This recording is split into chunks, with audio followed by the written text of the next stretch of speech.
हर साल की तरह रागिनी गर्मियों की छुट्टियों में बच्चों को लेकर अपने मायके आई हुई थी। भाभी शालिनी पूरी कोशिश करती कि रागिनी को कभी कोई शिकायत न हो। शालिनी अपना घर कुछ इस तरह से चलाती कि गर्मियों की छुट्टियों में होने वाले बड़े खर्चे को अच्छे से संभाल सके। शालिनी उनके बच्चों को न केवल कपड़े देती बल्कि उनके आने पर बहुत अच्छे से आवभगत भी करती थी। किसी चीज की कोई कमी ना हो, इस बात का वह पूरा ध्यान रखती थी। शालिनी रोज नए नए पकवान बनाया करती थी। गर्मी ज्यादा होने के कारण कभी आइसक्रीम तो कभी फालूदा बाहर से ला जाया करती थी। शनिवार रविवार को बच्चों को लेकर सभी होटल में जाया करते थे। जिसका जो मन करता वो ऑर्डर कर दिया जाता था।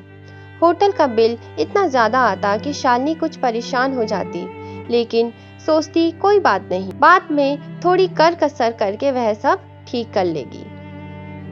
रागिनी जानती थी कि उसका भाई ललित सामान्य सी नौकरी करता है और भाभी शालिनी बहुत सोच समझकर घर खर्च करती है, लेकिन वो मायके आकर अपनी बेफिजूल खर्च कम नहीं करती थी।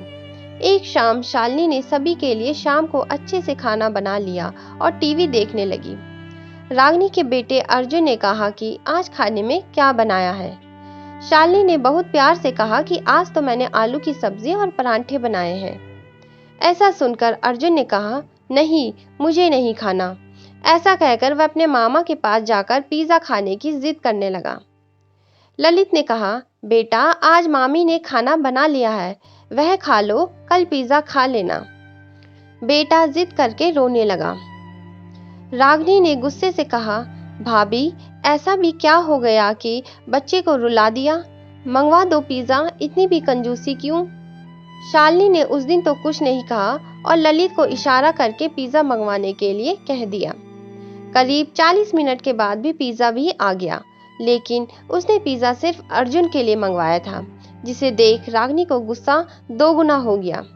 वो बोली, क्या भाभी आप भी अर्जुन के लिए पिज्जा और बाकी बच्चे क्या सब्जी परांठा खाएंगे?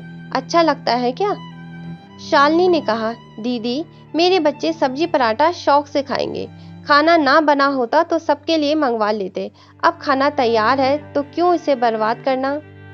रागिनी ने फिर भी अपनी जबान पर लगाम नहीं लगाई और बोली, मेरे ससुराल में ऐसा नहीं होता। इतनी कंजूसी करके आखिर क्या करोगी? शालिनी ने समझदारी दिखाई और चुपचाप बच्चों को खाना परोसने लगी। करीब 8 महीने बीत गए। एक दिन अचानक ललित के फोन पर रागिनी का फोन आया।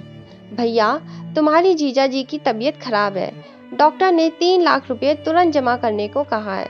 मुझे तो बैंक के काम समझ नहीं आते, इन्होंने सारे पैसे बिजनेस में लगा रखे हैं और मेरे पास तो केवल कुछ ही पैसे हैं। तुम तुरंत पैसे लेकर आ जाओ। ललित और शालिनी तुरंत रागिनी के पास पहुंचे। शालिनी ने रागिनी को संभाला और ललित ने पैसे अस्पताल में जमा करवाए। करीब 8 दिन में रागिनी के पति घर आ गए। रागिनी ललित से बोली, भैया तुमने समय पर मदद कर दी, मैं कुछ महीनों में पैसे वापस कर दूंगी। ललित बोला, दीदी ऐसा मत कहो, ये बचत के पैसे तो शालिनी ने मुझे दिए। वो हर महीने कुछ पैसे अपने अकाउंट में डालती है, कहती है घर खर्च की तो कोई सीमा नहीं, बचत तो जरूरी है। देखो आज वो पैसे काम आ गए। रागिनी को बहुत शर्मिंदगी हो रही थी। जिस झूठी अमीरी को वो ढोल पीटती थी, आज उसकी पोल खुल गई। कितना कुछ उसने शालिनी से नहीं कहा था, आज उसी भाभी ने उसकी मदद की। अब यही करना आसान है, लेकिन सोच समझकर पैसे खर्च करना आना बहुत जरूरी है, जो शालिनी को आता था। लेकिन रागिनी केवल झूठी शान दिखाने में रह गई। रागिनी ने शालिनी से अपने बुरे बर्ताव के लिए माफी तो नहीं मांगी, लेकिन इतना जरूर कहा, थैंक यू भाभी, आपकी बचत के पैसे से इनका इलाज हो गया। शालिनी ने ननद को गले लगाते कहा, दीदी ऐसा मत कहिए, हम सब एक परिवार है, बस सब मिलजुल कर एक दूसरे को समझ कर चले तो रिश्ते हमेशा मधुर बने रहेंगे। दोस्तों अगर आपको हमारी कहानियाँ पसंद आती है तो चैनल को लाइक शेयर और सब्सक्राइब जरूर करें।